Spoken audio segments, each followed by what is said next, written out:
Welcome to John Clamp Show episode 8. This episode is not going to be a game predictions video. It's going to be different. I'm going to be talking about the current coaching carousel and different program expectations and stuff like that going on right now with in the wake of Brian Kelly being fired from LSU and also Franklin and Napier being fired from Penn State and Florida earlier in the year. So I've got some talking points. The first one is Brian Kelly being fired from LSU and how NIL and direct booster involvement and program expectations plays into that. Kelly being fired by LSU is not surprising to me. LSU is a very proud program. They expect to compete for national championships every year, should be in the SEC title race every year and competing for playoff spots. Kelly hasn't really been able to do that with the Tigers, and it was always kind of a weird fit for me. I didn't think Kelly would have much success down at LSU, and I'm kind of surprised it lasted as long as it did.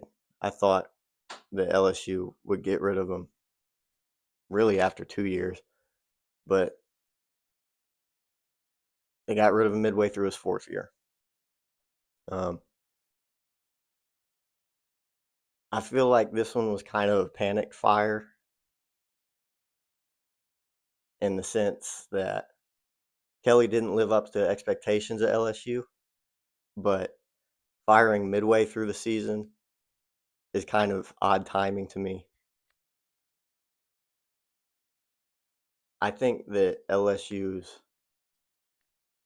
program expectations might be a little too high.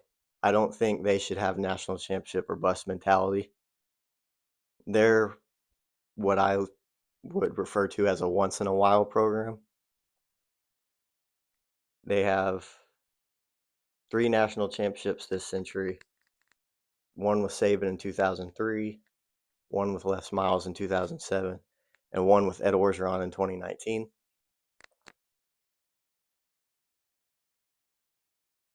In between those years, they've had up and down seasons. Sometimes they compete for the SEC championship game and national title game, and other times they struggle to make a bowl game, 5 to 7 win seasons. And I think the standard of national championship or bust in LSU, down there in LSU, is too high of a program expectation. They compete in the SEC. With the addition of Texas and Oklahoma, that's just made it more difficult. Alabama is the program in the SEC. They're the number one by far, and Georgia as well. LSU's a second or third tier SEC program, and having a national championship or bust mentality isn't a good expectation for them. It's going to result to a lot of disappointment and a lot of coaching turnover. As I've said, they had Les Miles, who was a good coach for them, a winning coach. They fired him.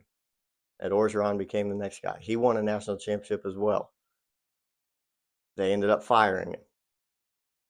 Nick Saban left. They didn't fire Saban, but he left. And that national championship expectation at LSU is unrealistic. They're not a program that's going to compete for national championships year in and year out. Their expectations should be for the coach to win double-digit games and be an at-large playoff contender. That would be my expectation, realistic expectation for LSU. And I think they might be a little too prideful they're a little too prideful in their program. They shouldn't be having that national championship or bust expectation. Penn State firing James Franklin midway through the season, that makes sense.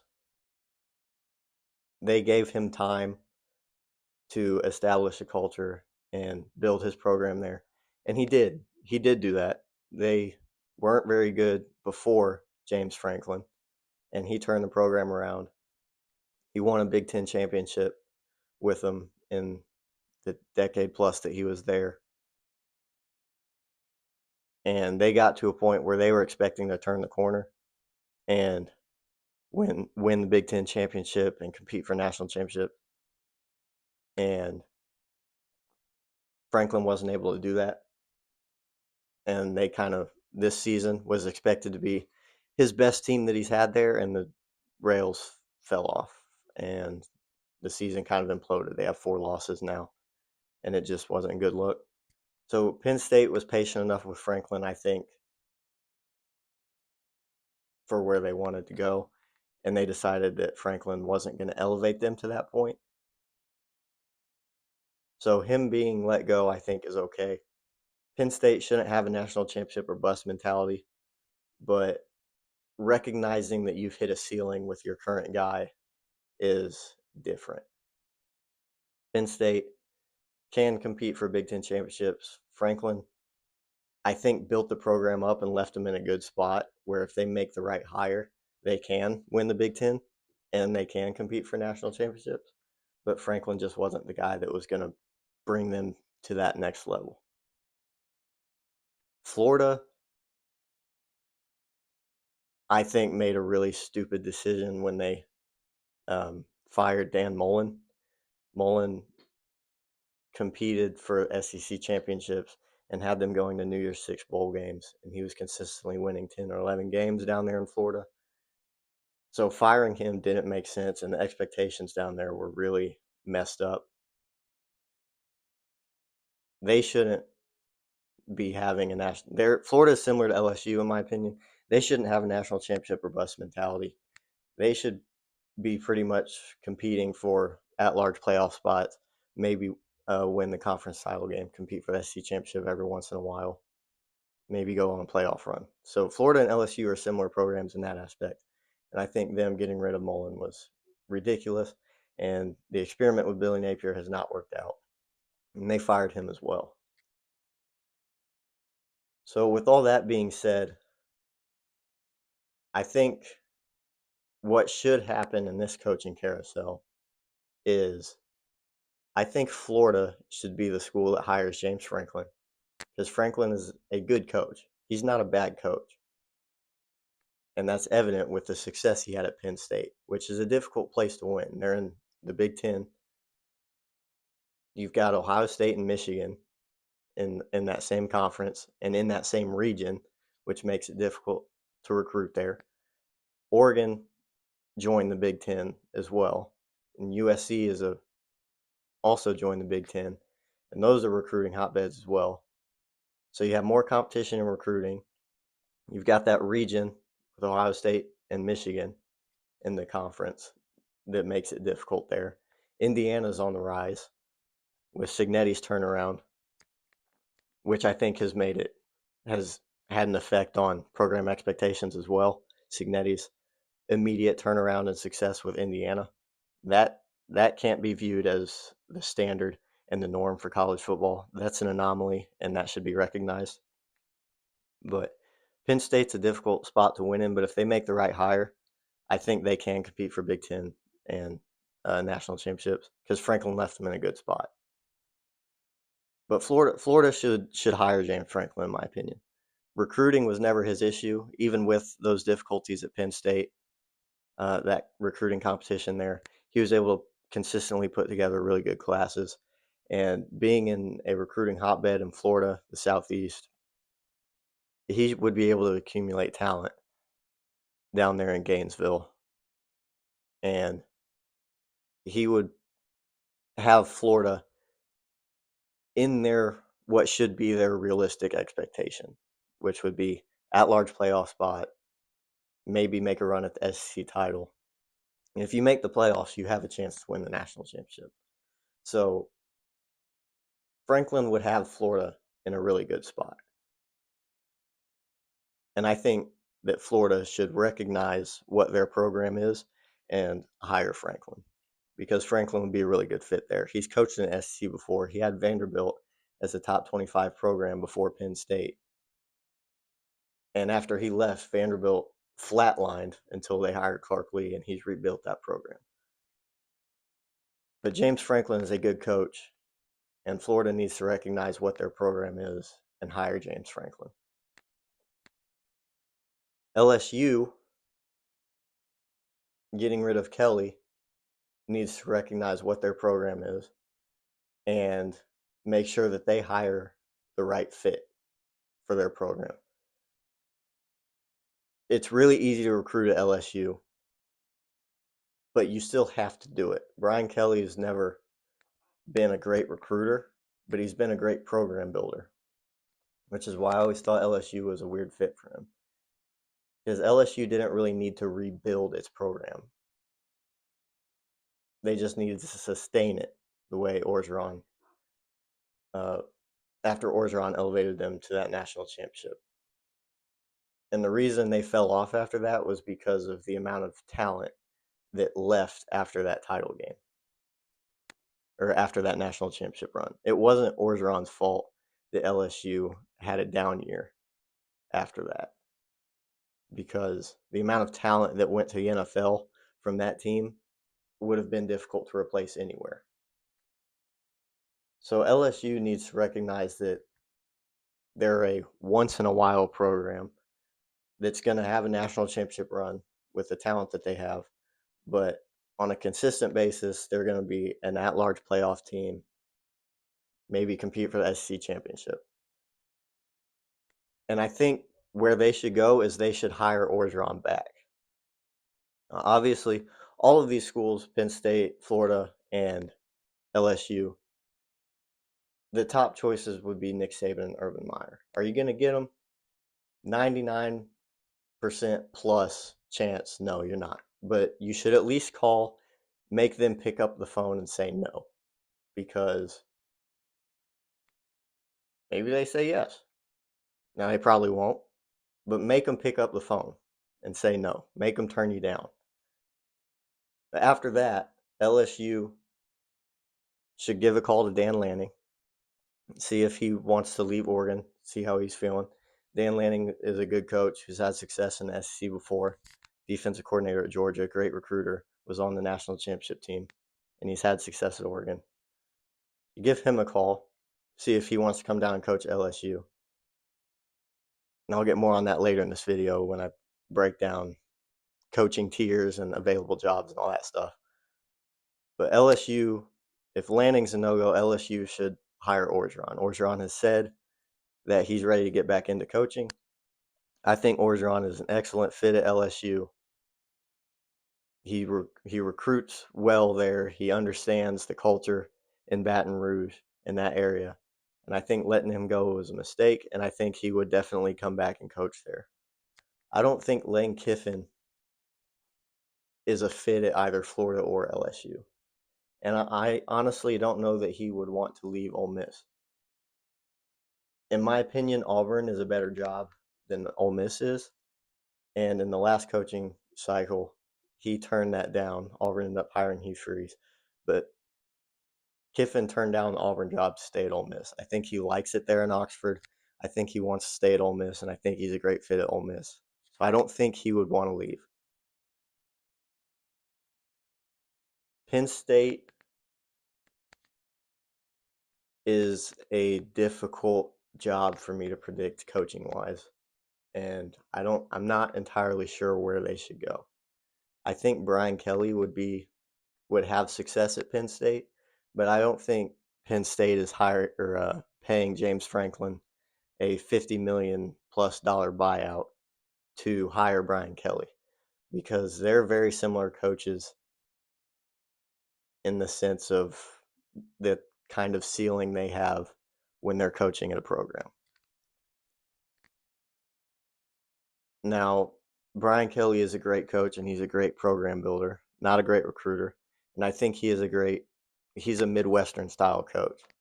So there are some jobs in the Midwest that are currently unavailable right now that I think he would be a great fit at if they decide to move on from the current coach.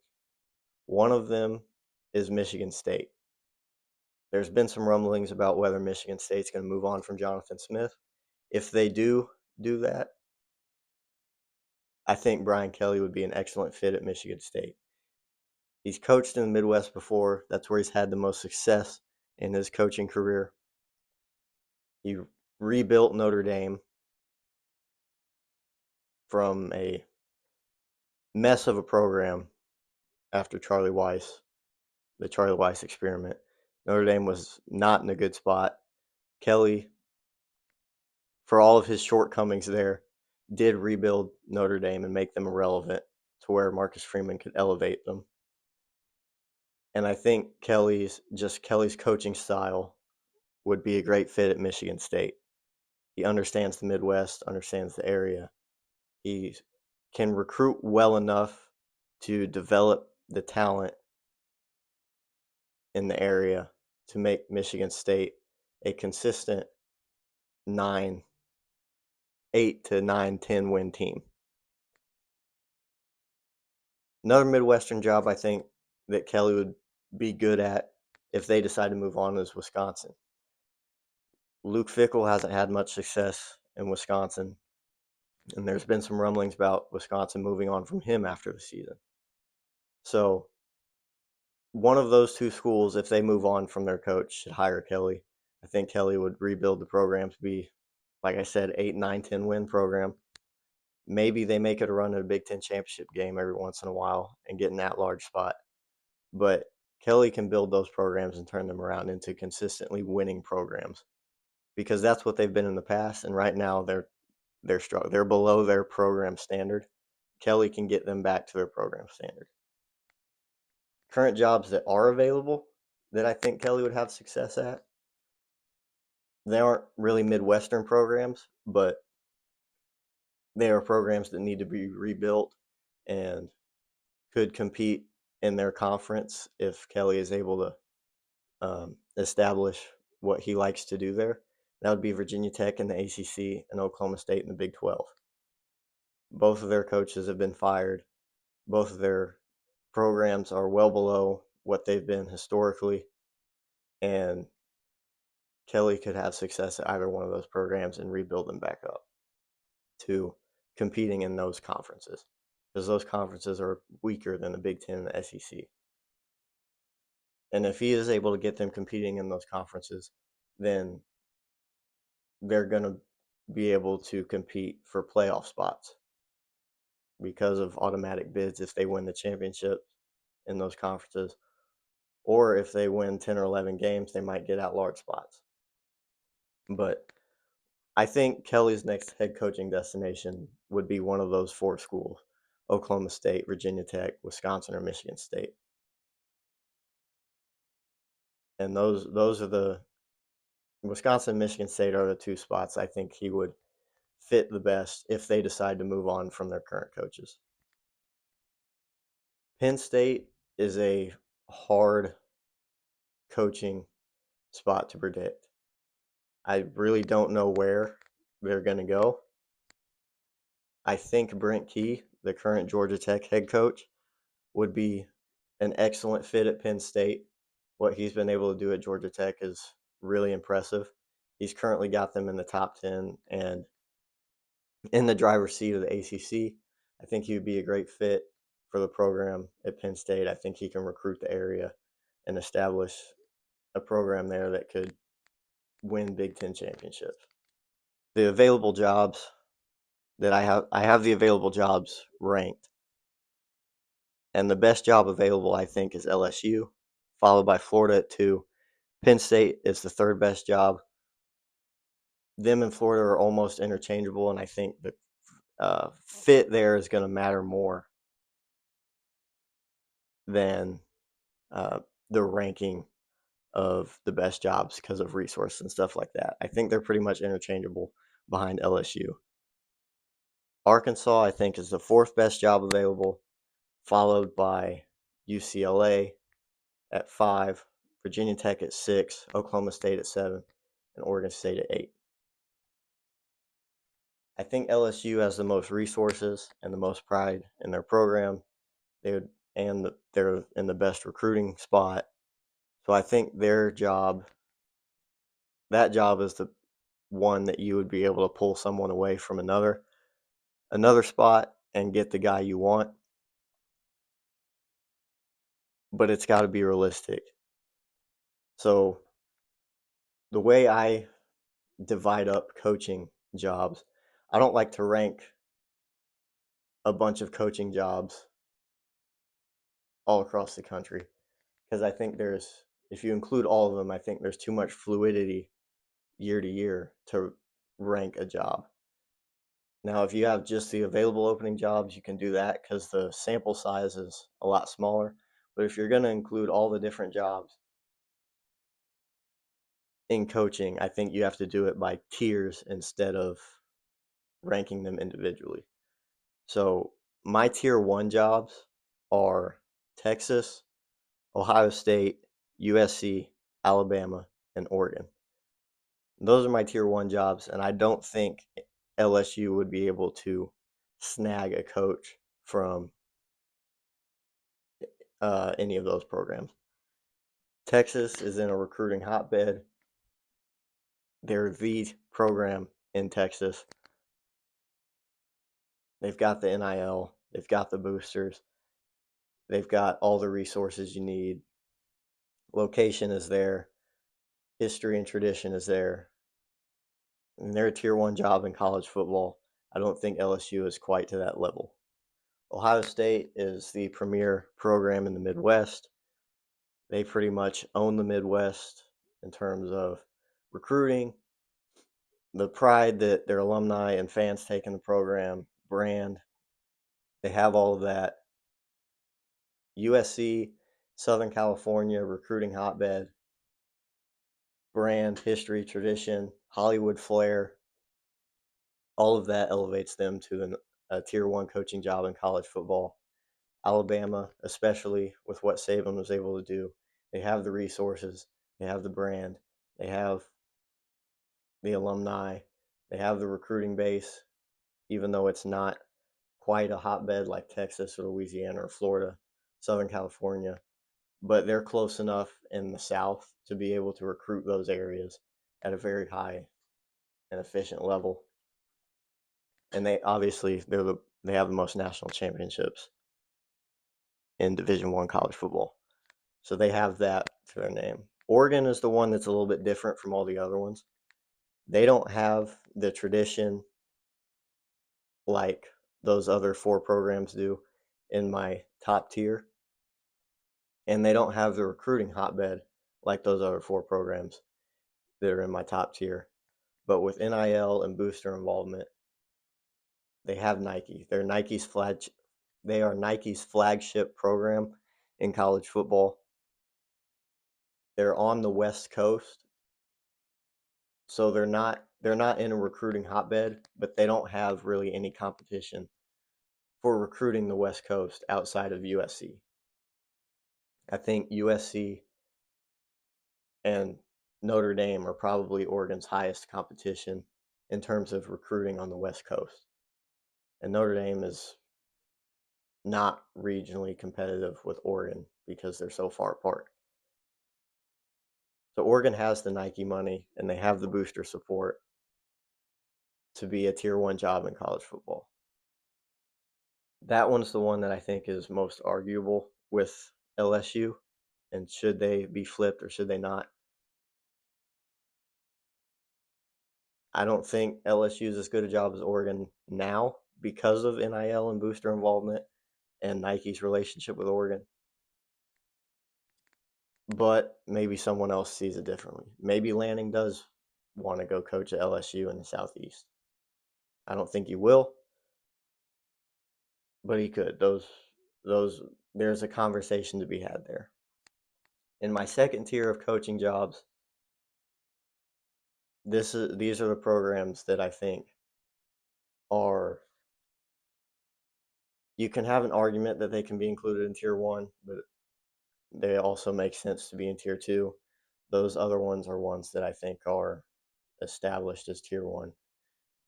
And the reason I have Oregon not in tier one and tier two is because of Nike. But in tier two, the coaching jobs I have are Notre Dame, LSU, Texas A&M, Michigan, Miami, Florida, and Georgia.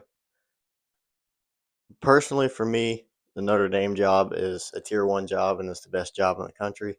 That's because I'm a Notre Dame fan, and it's the job I would want, and no other school would be able to rip me away from Notre Dame if I was the head coach of Notre Dame.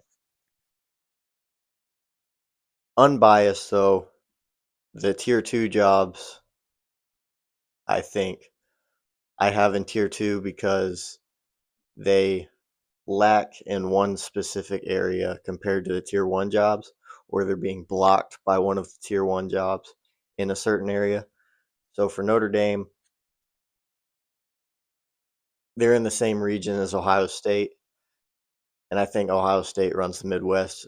So that's the one area I think knocks Notre Dame down to tier two instead of being tier one, is they're being blocked somewhat by Ohio State. Same with LSU in the Southeast. They're being blocked by Alabama and somewhat Texas because they compete in the same conference, but mostly they're being blocked by Alabama in the region, A&M being blocked by Texas, Michigan being blocked by Ohio State as well, and then Miami and Florida being blocked in the Southeast by Alabama, just like LSU. Georgia, you can argue, is a tier one job, and they won back-to-back national championships in the South, being located in the Southeast regardless, and they've been able to recruit up there with Alabama in that region. But I think Alabama has just a little bit more of a resume to be a tier one job over Georgia. But you can put them in tier one if you want. I have them in tier two for that reason. Tier three, pretty much the same reason. You can argue them being tier two, but I have them being blocked a little bit more by the tier two schools, just like the tier one schools block tier two. So tier three, I start with Penn State. I think they're being blocked in the region by Notre Dame, Michigan, and Ohio State. Texas Tech is a little bit behind A&M and Texas. Florida State is behind those other Florida schools like Miami and Florida. And then they're also in the same region, Southeast, as Louisiana or LSU and Alabama and Georgia. And then Tennessee, Auburn, same reasonings there. Auburn actually shares the state with Alabama, which makes it even harder for them. And then I put Indiana with a question mark in tier three because I think they're being blocked by those other schools in the Midwest. But Kurt Signetti and what he's been able to do there has been mightily impressive, and it remains to be seen if this program trajectory that Indiana is on will continue after Signetti is gone or retires. And will Indiana become like a destination job like some of these other schools are, or will they fall back into irrelevancy? That remains to be seen, but they do have the financial resources to compete in the region, as evident by the massive contract extension that they gave Signetti recently. And it's just going to be an interesting thing to watch with Indiana, how that job compares to others once Signetti actually leaves. So to summarize this whole episode, I think program expectations need to be more realistic. You can't have the Indiana effect type of outlook on your program as the norm. That has to be treated as an anomaly, and you have to give coaches time to establish a culture and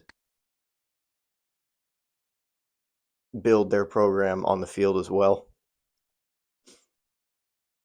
And that's something that is going to have to be communicated to boosters when they directly involve their financial resources to help the programs. You have to make them understand that coaches need time to build their program. Where I think coaches should go, I think Florida should hire James Franklin. I think he'd be a great fit there. I think LSU should end up taking Orgeron because I don't think the other options, the top three options in Saban, Meyer, and Lanning, are going to take the job. So Orgeron should be where LSU goes. Penn State is hard to predict, and I really am not sure where they're going to go. Like I said, I like Brent Key. I think he would be a fit there. And then Brian Kelly, I think, is a Midwestern style coach and would have success at Michigan State and Wisconsin if those jobs open up. But he would also have success at currently available jobs in Virginia Tech and Oklahoma State because he's a program builder type coach and he can make them relevant again. Yeah, that's really all I have for today's episode. I've got my game picks and previews ready for you, and those will be released on Friday. So tune into that video. You won't want to miss it. Thanks for watching, and I'll see you next time on the John Clampett Show.